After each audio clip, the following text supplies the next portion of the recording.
Good morning from Gizmo, who's begging to stay on the bed and not go in her kennel. She's like, look, I'll be good, Dad. She's begging for pets right now.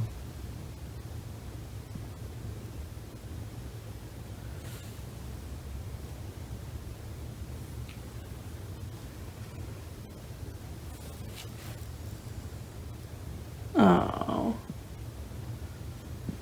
We'll see you later, Gizmo.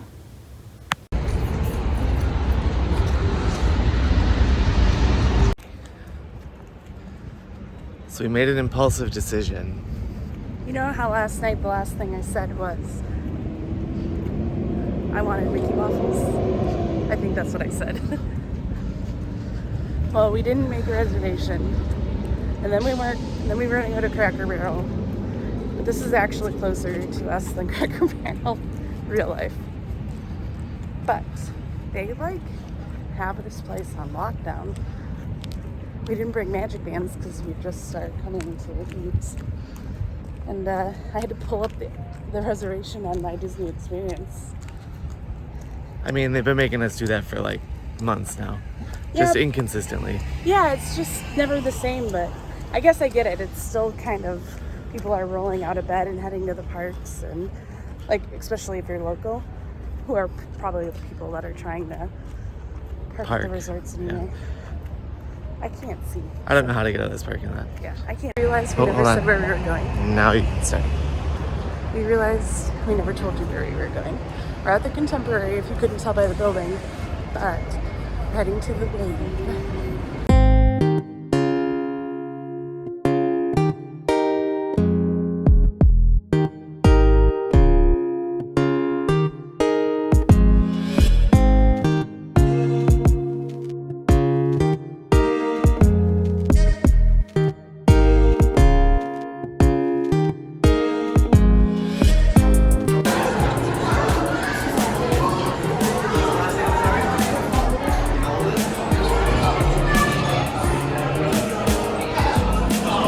I love this waiting area.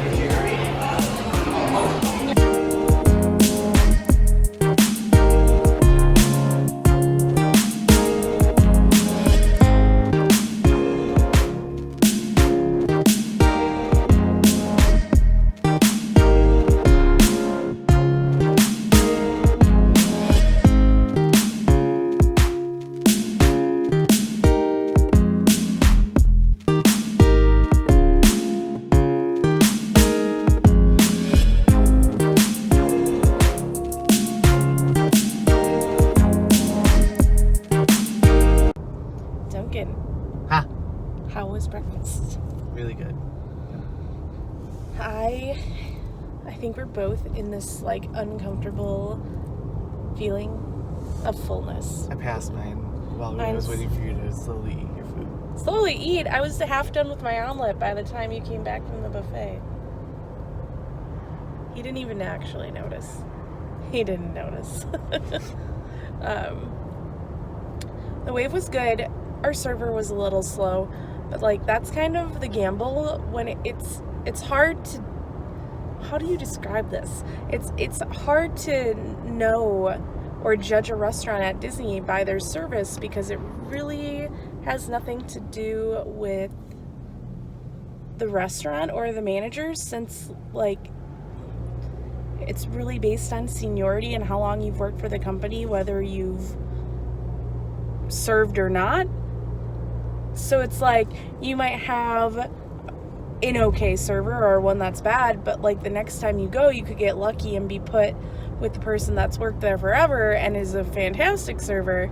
So it's kind of just luck of the draw, and that's the unfortunate part about Disney restaurants. I also think depending on the restaurant you go to, what they're used to clientele-wise, and what their normal clientele expects out of the pace of service affects your pace of service. Like, I feel like the Wave does not pound through guests because that's not what their average guest is looking for. I don't know though, because you get the people that go there before Magic Kingdom, so you'd think that they'd be like on their way out to the park. Yeah, but I feel like those people aren't in a rush. Maybe. To get to the park. I feel like the same thing was at the Grand Floridian Cafe. Like, those people aren't in a rush to get anywhere. They come all the time. I don't know. I disagree, because usually those breakfast places at the monorail resorts are fast-paced because people are going to breakfast and then going to the park. Yeah, I can say that because I worked there. You did too. Yeah, well, you I know. worked there for like a day. I'm just saying. I'm just saying. I worked in the actual restaurant. I know. I had to get reservations for the restaurants. I worked in the actual restaurant. For with a the day. actual guests. For a week. With the actual guests. For a week.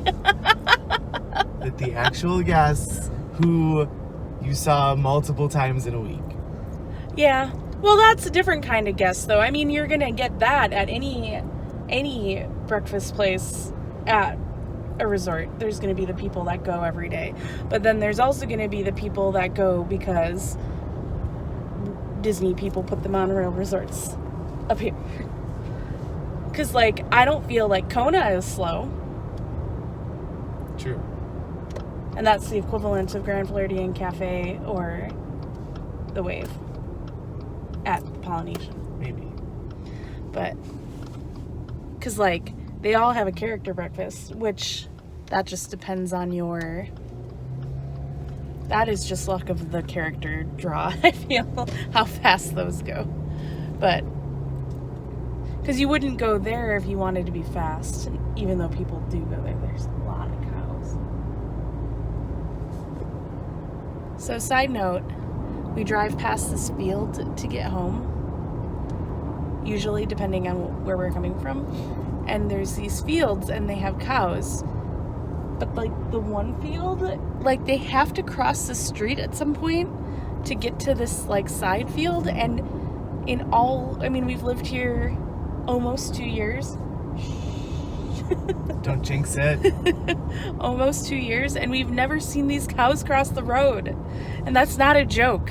Like, it's real. Maybe they cross at like 4 o'clock in the morning. Yeah, I suppose that probably makes sense.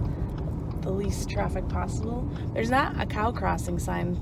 Wouldn't there have to be? No, because you don't have to. The cows aren't going to randomly cross the street. Yeah, I guess. You're watching out for cows crossing. There's a very established cow crossing time. We just haven't seen Not like I really want to see the cow crossing. Because there's no like cut in the forest, so they have to cross the road at some point. Yes. But then they also have to like cross back. So how do we miss that every time? I don't know. These are things I need to know. I never even see a human. That's also weird. But if we ever see a human, we'll let you know.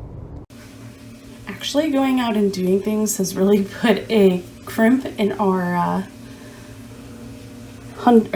daily Disney. But luckily, the weekend ones are for Saturday and Sunday. So I'm just going to go ahead and do this one in the middle of the day so that I don't forget. So it is Sunday, January 26th, and it's from 101 Dalmatians. 101 Dalmatians is based on a 1956 children's novel by the English novelist Dodie Smith. She and her husband loved Dalmatian dogs and raised many of them. Her favorite one, Pongo, inspired the lead character in the novel. Gizmo, do you want to be the lead in a novel? She's like, no. I'm okay with just sitting in the sun. Look at the sleepies. I'm sure Gadget's asleep downstairs. Right, Gizmo? I see that you're awake.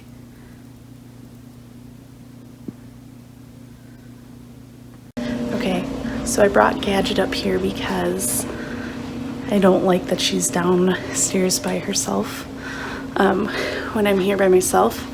And I came to check on them because I hadn't heard anybody get up, and here's the current state. So manning the fronts. Gizmo back there. And you can hear the happy snorts of a Gadget. Hi. Hi. Did Gizmo teach you the way of laying on the bed when no one's home? Oh, puppy. Oh, you're warm and toasty.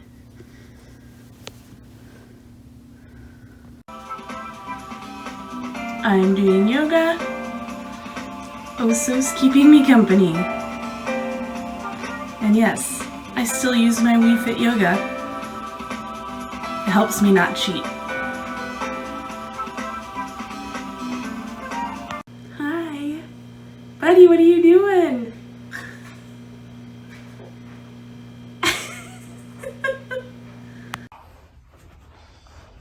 My back hurts. I came down to Duncan so that I could show you guys what he does every day. I tried to use it today. I got one crack.